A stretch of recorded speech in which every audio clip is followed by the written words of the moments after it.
Hello everyone. So we were doing discussion about the disease hemophilia. In this we have done that it is a sex-linked recessive disease which will show its transmission from the unaffected carrier female to the some of the male progeny. ठीक है, some of the male progeny, not the female, not female. Okay. Now what happens in this disease? In this disease, a single protein which is responsible for the clotting of blood that is affected. How this protein is affected? Because the gene is affected. The gene which is responsible for the synthesis of this protein is affected by this. Okay, and due to that the child or the person results in the any injury results in the non-stop bleeding. Clear? And another important thing that we have discussed here, that the female becoming hemophilic is very rare because the mother has to be at least carrier and father should be hemophilic, because it is not possible in the life. So I can show you with the help of the example here.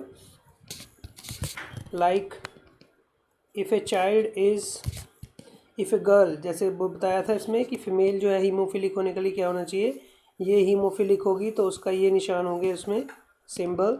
तो इसके लिए क्या है, एक x इसमें father से आना चाहिए और फादर जो है that should be XHY. Father should be haemophilic, only then this X will come into this, and mother should be at least carrier, then this will come from the mother side, and mother will not showing the symptom because this is the normal. Okay, so but in this case the father having this defect will not survive, it will not survive. Clear? So the question can be, if the father is normal, clear, and the mother is carrier, what is the probability of the kids having the disease? So you can see here,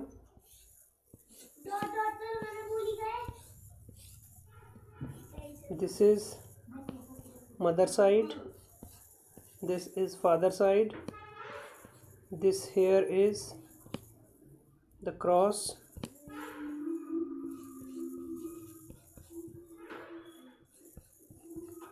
okay. So the boys ratio is 50-50. Okay, the boys ratio is 50-50. Why? Because this will be diseased, this will be normal, but the women's will be normal. अगर normal और disease का ratio देखा जाए तो here what percentage of 4 kids will be the having the disease? 1/4 progeny, this one, they will be having the disease, because these two are normal, this is normal, so 3/4 will be normal. I hope understood. Okay, next disease, that is sickle cell anemia. ठीक है, sickle cell anaemia is different from the colour blindness. इसके साथ एक और example आता है, that is the colour blindness. Colour blindness जो है that follow the same pattern that is followed by the haemophilia. Okay, now sickle cell anemia is a different kind of disease. This disease is autosomal linked recessive trait. Okay, autosomal linked recessive trait which is transmitted from the parents to the offspring when both the partners are the carrier for this gene, heterozygous. Now this disease is controlled by the single pair of allele, that is these two pair of alleles are there, HBA and HBS. HBA is the normal type, HBS is the sickle cell type. ठीक है, so out of the 3 possible genotype, only the homozygous individual, this will show the disease type, and this will be the unaffected but they are the carrier of the disease. clear, which will be having the 50% probability. Clear. Now first we will talk about the disease, what this disease causes.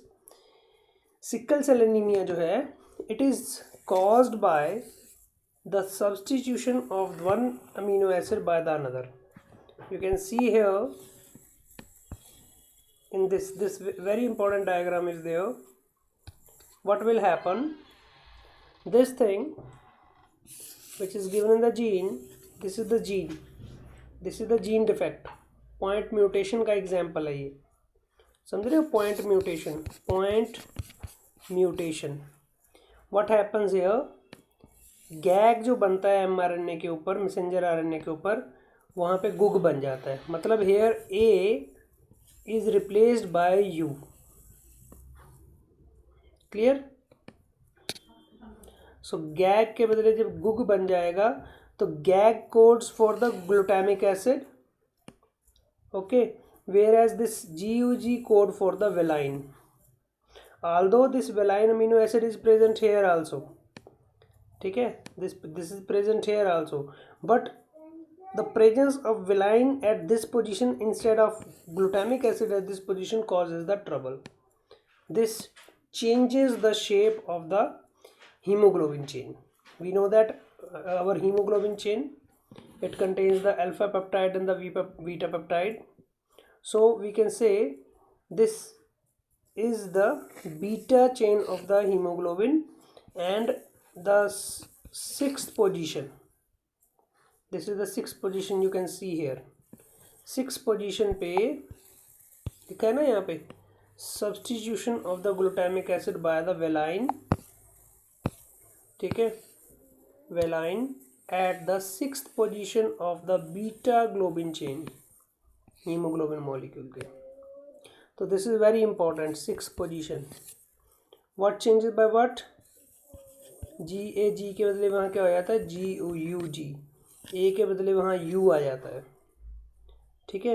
And this results जो है, ये substitution होता है यहाँ पे. Substitution मतलब substitute, A के बदले U लग जाना. So it is a single base substitution at the 6th codon of the beta globin chain from GAG to the GUG. What happens? Due to that, जो hemoglobin chain जो है, molecule जो है, it undergoes the polymerization under the low oxygen tension. जब oxygen की कमी नहीं होती है वहाँ पे, तो ये पॉलीमराइजेशन होती है उसमें, और इसकी वजह से इसकी शेप चेंज हो जाती है. किसमें?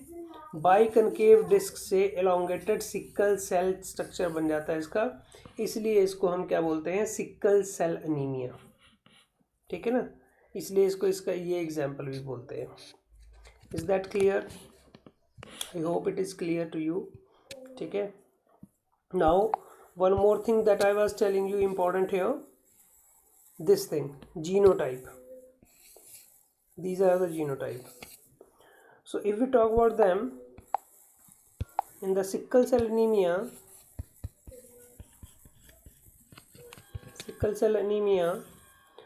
the normal person genotype will be HbA.